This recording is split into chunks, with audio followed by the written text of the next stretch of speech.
Wow, what a fun bike these are going to be. I'll bet you can't wait to get out and ride this thing. But before we do that, let's go over just a few things to make it a little safer and easier for you. And these bikes, they just came out awesome. We started out on this project thinking it would be just kind of a cheap little kit, and we ended up loving the bike so much that we just put our heart and souls into them. So anyway, let's go around this bike. Let's do some pan rounds and talk about some of the things you need to watch for and some last-minute checkups. Okay, let's start with the headlight. Now, I don't know exactly how most of the dealers or whatever aim these headlights, or whether they do aim them, or I don't know, because what we did is we rode all our bikes at night, and they seem to all aim a little differently.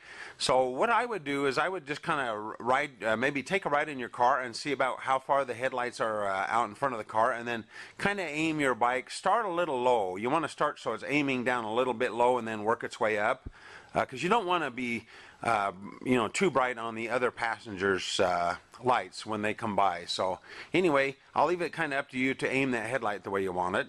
And then let's see, make sure you double check all your nuts and bolts. That's really important, because even after you ride a couple times, it wouldn't hurt just to go back over it and just double check everything and watch everything, because if something works its way loose, you want to make sure you know about it ahead of time.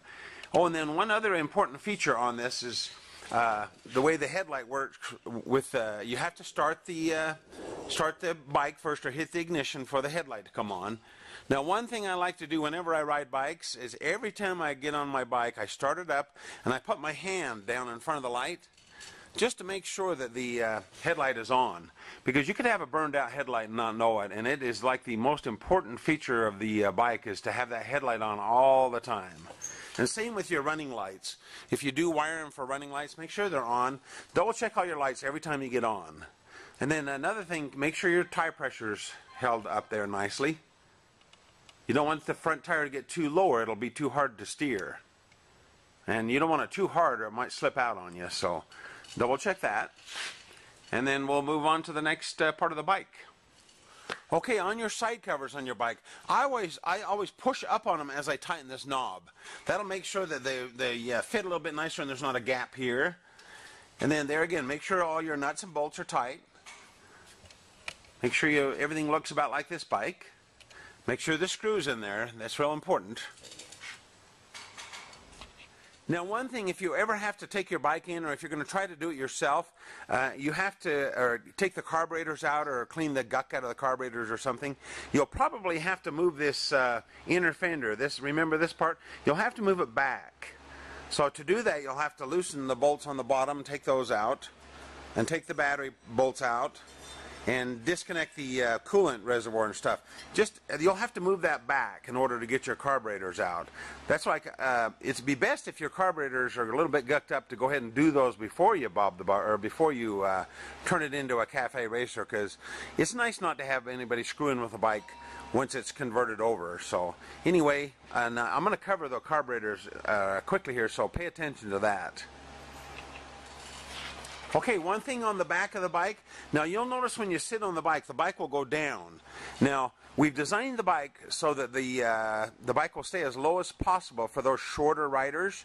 Now, if you're a tall guy, or especially if you're a heavy guy, maybe 190 to 200 pounds, we're going to supply these or have these available soon. These are the Soupies makes these. These are actually lowering dog bones, but they will also raise the bike a little bit. And we're going to test these and try them out, and we'll have these available for the taller guys and for the heavier guys, because if you're a big old honker like me and you hit a big dip in the road or something, you don't want this tire to hit your fender right here.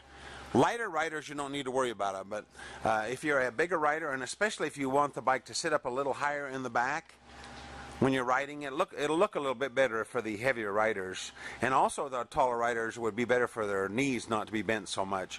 Then we will be supplying these, and hopefully they work out really nicely. So anyway, watch for those, and then like I say, if you're a heavier rider, you'll want to get them. Now there again, every time you get on the bike, double check your lights, front and rear, and your signal lights. I mean, make sure everything's working, because without lights, man, you're in trouble. Okay, this is the other side of the bike. Make sure you double check your screws again. Now, one thing, make sure you put the cotter pin back in the bolt down here. That's really important. Make sure you did that. Well, and then just finger tight on the speedometer cable. It's funny, I actually made a sign and put it on the bike here because this is really, really important. The biggest problem people have with motorcycles is they let the gas sit in the carburetor, and if it sits in there too long, it will gum up. The new fuels nowadays just don't sit like the old fuels did. So do me a favor, and if you're going to let the bike sit for even a week or more, what I do is I just put the petcock to the off position and then let the bike go ahead and idle until it quits, and then go ahead and turn the ignition off, shut it off, because that'll drain the gas out of the carburetor. And then whatever you do, make sure when you start it up again a week later or whatever, that you do turn it on to the on position again before you try to start it. Otherwise it won't start. But that's really important because, like I say, more and more people are having problems with this fuel, especially with the ethanol that's in it. So that's really important, and don't forget to do that. And then also check your carburetors once in a while. Make sure they're not leaking. It's funny, this bike sat for a long time, and when we first put gas in it, it leaked a little bit. But once we started up and ran it around, the leak stopped. That's an attractive picture, isn't it? My big old ugly shoe sitting on the foot peg.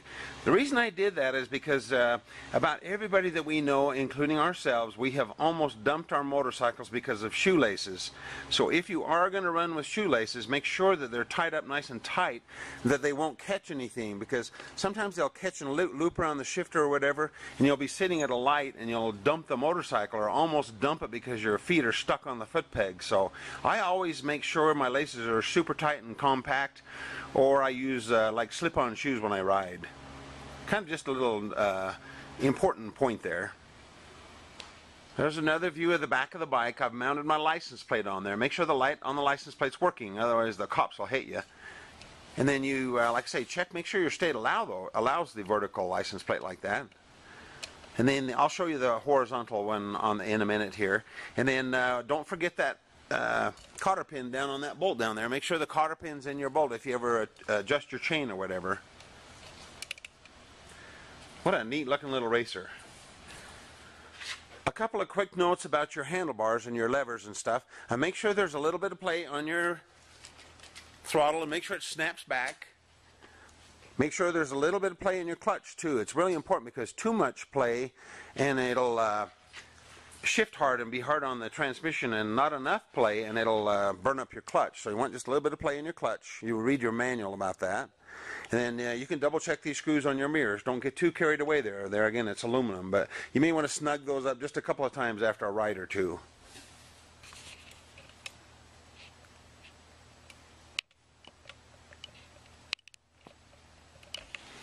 Okay, and there's a quick view of the back of the other bike with the license, the horizontal license off the tail.